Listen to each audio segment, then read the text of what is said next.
Hello, నేను miss రావు. గత ఎన్నికల నుంచి ఇప్పటి వరకు కూడా లిక్కర్ స్కామ్ హైలైట్ అవుతుంది. దాదాపు 2.5 ఏళ్ల నుంచి ప్రతి ఎన్నికల్లో కూడా ఢిల్లీ లిక్కర్ స్కామ్ అనేది ఫ్లేవర్ అవుతుంది. ఈసారి ఎన్నికల్లో కూడా అదే అంశం ప్రధాన అస్త్రంగా మారబోతోంది. ఇప్పుడు ఢిల్లీ లిక్కర్ స్కామ్కు సంబంధించి దాదాపు 2-3 సార్లు సమన్లు తీసుకున్నారు కవిత, ఈడీ దగ్గర నుంచి. అలాగే సిబిఐ విచారణ కూడా ఎదుర్కొన్నారు. కానీ సుప్రీంకోర్టులో ఇప్పుడు దీనికి సంబంధించిన విచారణ కూడా జరుగుతుంది. ఈ మొత్తం అంశాలను పరిశీలిస్తే అసలు కవిత ఈ లిక్కర్ స్కామ్ నుంచి బయటపడే అవకాశం ఉందా, లేదంటే వచ్చే ఎన్నికల్లో కూడా ఇది ఒక అస్త్రంగా మారే అవకాశం ఉందా అనే దాని మీద విశ్లేషణ తీసుకునే ప్రయత్నం చేద్దాం. ప్రస్తుతం డాక్టర్ అందే సత్యం గారు లైవ్లో సిద్ధంగా ఉన్నారు. నమస్తే అండి సత్యం గారు. నమస్తే అండి సార్. నమస్తే. ఢిల్లీ లిక్కర్ స్కామ్ అనగానే గుర్తొచ్చేది కవిత. సౌత్ ఇండియా హెడ్గా ఆవిడకి పేరు వచ్చేసింది ఆల్రెడీ. సో ఆవిడ ఢిల్లీ లిక్కర్ స్కామ్ నుంచి తప్పించుకునేందుకు సుప్రీంకోర్టులో ఒక పిటిషన్ వేశారు. ఈడీకి సంబంధించి విచారణ అనేది మహిళలకి కొంత ప్రత్యేకత ఉంది. సో మహిళల్ని అర్ధరాత్రి కూడా విచారిస్తున్నారు, ఇది కరెక్ట్ కాదు, మహిళా హక్కులకు భంగం కలిగిస్తుందని ఆ సుప్రీంకోర్టులో విచారణ జరుగుతుంది ఇవాళ. సో ఈ మొత్తం చూస్తే కనుక ఢిల్లీ లిక్కర్ స్కామ్ నుంచి ఎస్కేప్ అయ్యేటువంటి పరిస్థితులు కనిపిస్తున్నాయా కవిత? లిక్కర్ స్కామ్ నుంచి బయటపడ్డా లేకపోతే హాజరైన పొలిటికల్గా కవిత అంత డ్యామేజ్ ఎవరి వల్ల జరగలేదు బీఆర్ఎస్కు. ఎందుకు జరగలేదంటే అసెంబ్లీ ఎన్నికలకు ముందు బీజేపీ పార్టీ వాళ్ళే అన్నటువంటి స్టేట్మెంట్, ఏది సెంట్రల్ గవర్నమెంట్ కవితను అరెస్ట్ చేయకపోతే ఈ రాష్ట్రంలో నంబరు అని చెప్పేసి కొండా విశ్వేశ్వరరెడ్డి, తర్వాత ఈటల రాజేందర్ వీళ్ళందరూ అనటంతో కాంగ్రెస్ ప్రచారం చేసిన బీజేపీ బీఆర్ఎస్ ఒకటే అని ప్రచారం చేసిన దాన్ని ప్రజలు నమ్ముతున్నారు. కాబట్టి అరెస్ట్ చేయకపోతే అట్లనే ఒకటే నమ్ముతారు, అరెస్ట్ చేయకపోతేనే అరెస్ట్ చేస్తేనే వేరు నమ్ముతారని వాళ్ళు స్టేట్మెంట్ ఇవ్వడంతో బాగా డ్యామేజ్ అయింది బీఆర్ఎస్. ఇవాళ అది రాష్ట్ర ప్రభుత్వం ముఖ్యంగా బీఆర్ఎస్ ఓడిపోవటంలో కవిత అంశం బాగా కాంట్రిబ్యూట్ చేసింది.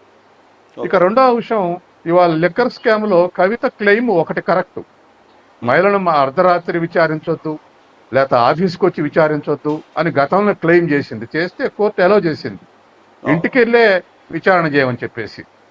ఇంటికి వచ్చి వాళ్ళు విచారణ చేశారు. ఇప్పుడు ఈడీ విచారణ చేయొద్దు మహిళ కాబట్టి అంటే నేను కుదురుతుంది అనుకోవట్లే. మహిళ కాబట్టి చేయొద్దు అనేది దానికి సుప్రీంకోర్టు సపోర్ట్ చేస్తుంది అనుకోవట్లేదు. తర్వాత ఈ ఇష్యూ ఖచ్చితంగా బీఆర్ఎస్ను డ్యామేజ్ చేయటంలో మొదటి స్థానంలో ఉంది. ఇప్పుడు పార్లమెంట్ ఎలక్షన్ల ముందు కూడా రాష్ట్రంలో అది బాగా డ్యామేజ్ కారణం అవుతుంది. యాక్చువల్గా ఎన్నికలు అయిపోయిన తర్వాత, ఓడిపోయిన తర్వాత బీఆర్ఎస్ పార్టీ ఒకనొక సందర్భంలో ఇటీవల కాలంలో కేటీఆర్ అన్న మాట ఏంటంటే, కవిత అరెస్ట్ అయ్యి ఉండేది కానీ సుప్రీంకోర్టులో పిటిషన్ పెండింగ్లో ఉంది కాబట్టి అందుకని అరెస్ట్ కాలేదు అని లిక్కర్ స్కామ్లు అని చెప్పి కేటీఆర్ కూడా అంటూ ఉన్నారు. అంటే సుప్రీంకోర్టు అడ్డుపడింది అనేటువంటి సెన్స్ ఆయన వ్యక్తం చేశారు. దాన్ని ఎలా తీసుకోవాలి? సుప్రీంకోర్టు ఎప్పుడైనా ఇండివిజువల్ బిహేవియర్ తర్వాత హ్యూమనిస్ట్ బిహేవియర్లో పనిచేస్తుందండి. ఒక లేడీ అన్నటువంటి విషయం, తర్వాత పొరపాట్లు జరగొద్దు అన్నటువంటి విషయం ఎప్పుడు కూడా ఇండివిజువల్గా అవకాశం ఇస్తుంది ఇన్స్టిట్యూషన్ కన్నా.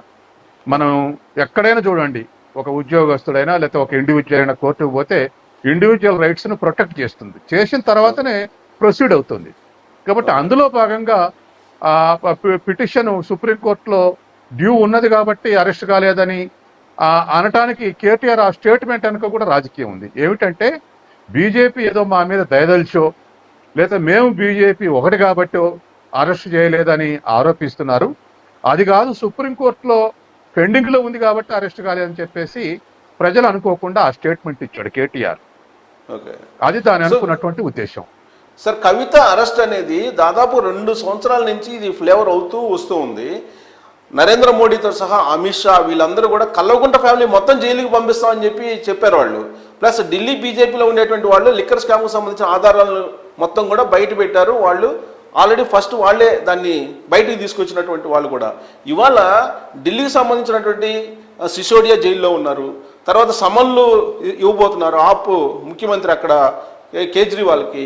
బట్ కవిత విషయంలో ఈడీ వెనక్కి తగ్గుతుంది అని చెప్పి అనుకోవాలా? కొంచెం మ్యాచ్ ఫిక్సింగ్ ఏదో జరుగుతుందనే అనుమానం ఉందా? ఇప్పుడు కవిత కొన్నటువంటి ఒకటే వెసులుబాటు ఏంటంటే ఎఫ్ఐఆర్ల పేరు లేకపోవటం. నా పేరు ఎఫ్ఐఆర్లో లేదు కాబట్టి నన్ను మిగతా వాళ్ళతోటి ఈక్వల్గా చూడటానికి వీలు లేదనేటువంటి క్లెయిము. తర్వాత ప్రజల ముందుకు రావడానికి కూడా చెప్పుకోవటానికి అవకాశం ఉంది.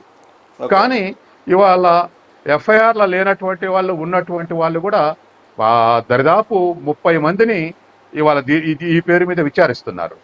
తర్వాత ఢిల్లీలో ఉన్నటువంటి 5 ఆల్ ఇండియా సర్వీసులో ఉన్నటువంటి ఎక్సైజ్ డిపార్ట్మెంట్ పనిచేసేటువంటి 5 ఆఫీసర్ని విచారిస్తున్నారు. తర్వాత కవిత దగ్గర పిఏగా పనిచేసిండని పేరున్నటువంటి అభిషేక్ని, తర్వాత ఇతరులు కూడా విచారిస్తున్నారు. కాబట్టి కవితని ఏమైనా నేను లేడీని కాబట్టి అని క్లెయిమ్ చేస్తే లేడీ కాబట్టి సుప్రీంకోర్టు రెమిషన్ ఇస్తుందని నేను అనుకోవట్లేదు. ఖచ్చితంగా కవిత కూడా ప్రజల ముందరకు రావడానికి నాకు ఏ సంబంధం లేదు, విచారణ ఎదుర్కొంటని చెప్పి ముందుకొస్తే హీరోయిక్ గా చూస్తారు. అట్లా కాకుండా నేను మహిళ కాబట్టి ఎస్కేప్ అయితే ప్రజలు పెద్దగా విలువివ్వరు.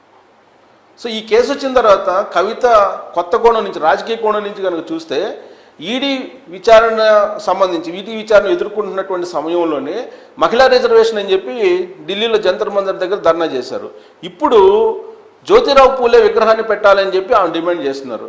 ఏంటి సార్ ఆవిడ లాజిక్ ఏంటి రాజకీయంగా? ఖచ్చితంగా అండి, it's absolutely face saving technique. అంటే ప్రజల దృష్టిలో తను ఇంట్లో కూర్చుంటే తప్పు చేశానని ఉంటే వస్తుంది. మరి బహిరంగంగా ప్రజల్లోకి రావాలంటే ప్రజలకు రావటానికి ఒకటి ఆ రిజర్వేషన్స్ అని చెప్పేసి అప్పుడు ఒక జిమ్మిక్, ఇప్పుడు మన పూలే విగ్రహం పెట్టాలనేటువంటిది ఇప్పుడు ఒక జిమ్మిక్. ఇవి అన్యాచురల్గా ఉన్నాయి, ఆ డిమాండ్ అన్యాచురల్గా ఉన్నాయి. ఇప్పుడు జాగృతి మహిళకు చాలా డిమాండ్లు ఉన్నాయి, ఆ డిమాండ్ చేయొచ్చు. ఈ రెండు కూడా అప్పుడెప్పుడు డిమాండ్ లేవు. మీరు జాగృతి చూడండి, వాళ్ళ డిమాండ్లలో ఈ రెండు ఎప్పుడు లేవు. కాబట్టి కొత్తగా రంగం మీదకి తీసుకొచ్చి ఆల్ ఇండియాలో ఒకటి ధర్నా చేస్తే ఒక ఎక్స్పోజ్ కావటానికి, మహిళల నేను ఇటువంటి సోషల్ వర్కర్ని నా జోలికి వస్తుర్రని చెప్పటానికి అది పనికి వచ్చింది. ఇప్పుడు పూలే విగ్రహం అనేటువంటి దానికి పూలే మీద అకస్మాత్తుగా ఎందుకు ప్రేమ పుట్టాలి? 9 ఏళ్ల నుంచి ఆ అధికారంలో ఉన్నప్పుడు పూలే విగ్రహం ఎక్కడైనా పెట్టవచ్చు తనకు ఇంట్రెస్ట్ ఉంటే. కానీ అదేమి లేకుండా ఇప్పుడు అంత అధికారం పోయినాక లేనప్పుడు పూలే విగ్రహం పెట్టాలని డిమాండ్ అంటే అసలు గత 9-10 ఏళ్లుగా పూలే మీద ఏమన్నా కార్యక్రమాలు చేసిందా? ఇన్ కంటిన్యూషన్ పూలే విగ్రహం అంటే దానికి వ్యాలిడిటీ ఇస్తారు.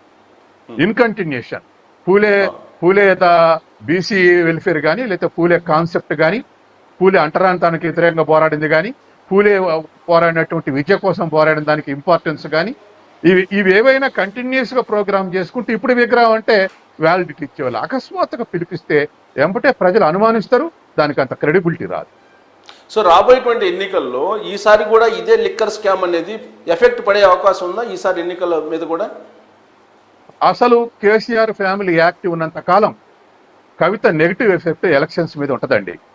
ఎందుకంటే ఇవాళ అసలు కేటీఆర్ కవిత అనేటువంటి కుటుంబ సభ్యులనే ఆరోపణలు ప్రతిపక్షాల నుంచి లేకపోతే మరొక 30 ఏళ్లు ముఖ్యమంత్రి ఉండేవాడు కేసీఆర్, తను నిర్వహించినటువంటి పాత్రకు, ప్రజలు తను నమ్మినంత పాత్రకు. కానీ కుటుంబం అని చెప్పేసి అనటం ఒకటి, ఆ తర్వాత ఎంపీ ఓడిపోతే మళ్ళీ ఎమ్మెల్సీ ఇవ్వటం ఒకటి, ఆయనకైనా లిక్కర్ స్కామ్ అంటే ఒకటి, తర్వాత ఎక్కడైనా ఇప్పుడు ఇంకా చాలా వస్తాయి. నా అనుమానం ఏంటంటే ఇప్పుడు ఉన్న ధరణిలో గవర్నమెంట్ ల్యాండ్స్, ఇనామ్ ల్యాండ్స్ ఇవన్నీ బ్లాక్ లో పెట్టారు. అంటే మీకు వ్యూవర్స్కి అర్థం కావాలంటే ఒక ఎగ్జాంపుల్ చెప్తా. ట్రాన్స్ఫర్ చేస్తారు అనుకోండి, డిఎస్పీలయో ప్రిన్సిపాల్సే ట్రాన్స్ఫర్ చేస్తున్నారు అనుకోండి, 100 ఖాళీలు ఉంటే 5 బ్లాక్లో పెడతారు. అంటే దాంట్లో 5 కనపడవు, 95 కనపడతాయి. ఎందుకు పెడతారంటే బ్లాక్లు అంటే నింపట్లేదు అనుకుంటారు 95 మంది. ఈ 95 మందికి పోస్టింగ్లు ఇచ్చినాక మిగతా 5 మంత్రులు ఇష్టం వచ్చిన కాడ రిజర్వేషన్ లో వాళ్ళు ఇస్తారు. ఇప్పుడు ఈ గవర్నమెంట్ ల్యాండ్స్, ఇనామ్ ల్యాండ్స్ అన్నిటిని కూడా మార్చి కొనుగోలు చేశారు. అవి ఇవాళ ధరణ పోర్టాలు అవ్వట్లేదు.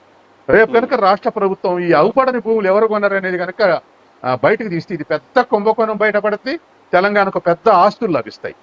అది ఎవరు ఆక్రమించారనే తేలుతుంది. సార్ ఒకటి సత్యం గారు, ఇప్పుడు యాక్చువల్గా ఎన్నికల ముందు కూడా రేవంత్ రెడ్డి చెప్పింది ఏంటంటే వీళ్ళని జైల్లో పెట్టిస్తాను, వీళ్ళు 1,00,000 కోట్ల అవినీతికి పాల్పడ్డారు, 10,000 ఎకరాలు ఆక్రమించారు, ఇలా రకరకాలు చెప్పారు. సిట్టింగ్ చేసి విచారణ చేపిస్తాను కాళేశ్వరం మీద అన్నారు. సో ఇవన్నీ అయిపోయినాయి. ఇప్పుడు ఆల్రెడీ ఫామ్ హౌస్కి సంబంధించి ఆయన అప్పుడు డ్రోను షూట్ చేస్తే అప్పుడు ఆయన తీసుకెళ్లి జైల్లో పెట్టడం ఇవన్నీ కూడా మనం చూసాము. అంత జరిగిన తర్వాత కూడా ఇప్పుడు ఆయన ఏదైతే చెప్పాడో ప్రతిపక్షంలో ఉన్నప్పుడు, ఇప్పుడు అధికారంలోకి వచ్చిన తర్వాత రేవంత్ రెడ్డి నిజంగా చేసి తెలంగాణ సమాజానికి రికవరీ చేస్తాడా? చేసే అవకాశం ఉందా? పార్లమెంట్ ఎలక్షన్స్ అయిపోయిన తర్వాత ఈ ప్రొసీజర్ యాక్టివ్ అయిద్దండి. పార్లమెంట్ ఎలక్షన్ల ముందర చేస్తే సానుభూతి పోదు, రేవంత్ రెడ్డి మీద కాంగ్రెస్ మీద సానుభూతి పోదు. ఎందుకంటే ఎవరిని అరెస్ట్ చేసినా మనకు హ్యూమన్ నేచర్ అది. ఎదుటోళ్ళని కష్టపెడితే అయ్యో పాపం అంటాం. మనకు అదొక మన నేచర్. చంద్రబాబుని అరెస్ట్ చేసినాకనే సానుభూతి వచ్చింది ఆంధ్రలో, లేకపోతే నో మోర్ తెలుగుదేశం. ఇప్పుడు డి అంటే డి అనే స్థాయికి రావడానికి అరెస్టే కారణం. ఆ పెద్ద మనిషి చేసిన మంచి పనులు గుర్తొస్తాయి అరెస్ట్ చేయగానే. కాబట్టి ఇక్కడ కూడా పార్లమెంట్ ఎలక్షన్ల ముందు వాళ్ళ జోలికి పోతారని నేను అనుకోవట్లేదు, అనవసరం కూడా. పార్లమెంట్ ఎలక్షన్ల తర్వాత ట్రేస్ అవుట్ అయితే ఖచ్చితంగా కార్నర్ చేయబడతారు. అవి కేసు ఇప్పుడు అందరి ఊహాగానాలు ఏమిటంటే గవర్నమెంట్ ఇనామ్ ల్యాండ్స్ అన్ని మార్చుకుని రిజిస్టర్ చేసుకున్నారు. ఎవరు చేసుకున్నారు? బినామీల మీద ఉన్న బినామీల పేర్ల మీద కూడా రిజిస్ట్రేషన్ అయి ఉంటాయి. అవన్నీ బయటకు వస్తే ఈ స్కాండల్స్ ఏమిటో తెలిసిపోద్ది. అప్పుడు అందులో ఉన్న వాళ్ళు ఎవరెవరినో వాళ్ళందరిని ఎక్యూజ్ చేయక తప్పదు. సో ఇప్పుడు కూడా ఈ లిక్కర్ స్కామ్లో కూడా కవితని ఈ లోక్సభ ఎన్నికల ముందు అరెస్ట్ చేసే అవకాశం ఉండదు. ఓన్లీ ఈడీ సమన్లు అందుకోవడం వరకే పరిమితం అనుకోవచ్చా? ఇప్పుడు ఈడీ సమన్లు కానీ ఈడీ విచారణ కానీ ఇది రాష్ట్ర ప్రభుత్వానికి సంబంధం లేదు కాబట్టి రాష్ట్ర ప్రభుత్వానికి కాంగ్రెస్కి వచ్చినటువంటి బాధనేం లేదు. కానీ కేంద్ర ప్రభుత్వం బహుశా దీన్ని యాక్టివ్ చేసి ఇది మాకు బీజేపీ తోటి ఎలాంటి బీఆర్ఎస్ పొత్తు లేదు తెలంగాణలో, కాబట్టి మేము ఆల్టర్నేటివ్, మేము బీఆర్ఎస్ అది మేము కాంగ్రెస్కి వ్యతిరేకం పోరాడతాం తప్ప బీఆర్ఎస్ తోటి కలిసి లేవని రుజువు చేసుకోవటానికి కవిత కేసును యాక్టివ్ చేస్తారని నేను ఎక్స్పెక్ట్ చేస్తున్నా. రైట్ అండి, థ్యాంక్ యూ వెరీ మచ్ సత్యం గారు విశ్లేషణ అందించినందుకు. సో ఈడీ అయితే విచారణకు సమన్లు జారీ చేసింది కవితకు, కానీ సుప్రీంకోర్టులో ఆమె వేసిన పిటిషన్ మీద విచారణ జరుగుతున్నటువంటి ప్రస్తుత సందర్భంలో లోక్సభ ఎన్నికలు కూడా సమీప భవిష్యత్తులోనే ఉన్నాయి. అయినప్పటికీ ఆ ఎలక్షన్ తోటి సంబంధం లేదు, అలాగే బీఆర్ఎస్కి బీజేపీకి సంబంధాలు లేవని చెప్పి నిరూపించడానికి మరింత యాక్టివ్ అయ్యేటువంటి అవకాశం ఉంది ఈడీ. ఒకవేళ అరెస్ట్ కూడా అయ్యేటువంటి అవకాశం ఉంది కవిత అనేటువంటి ఒక అభిప్రాయం కూడా కలుగుతుంది. సో రాబోయే రోజుల్లో ఏం జరుగుతుంది కవిత విషయంలో అనేది వేచి చూద్దాం. Thank you very much.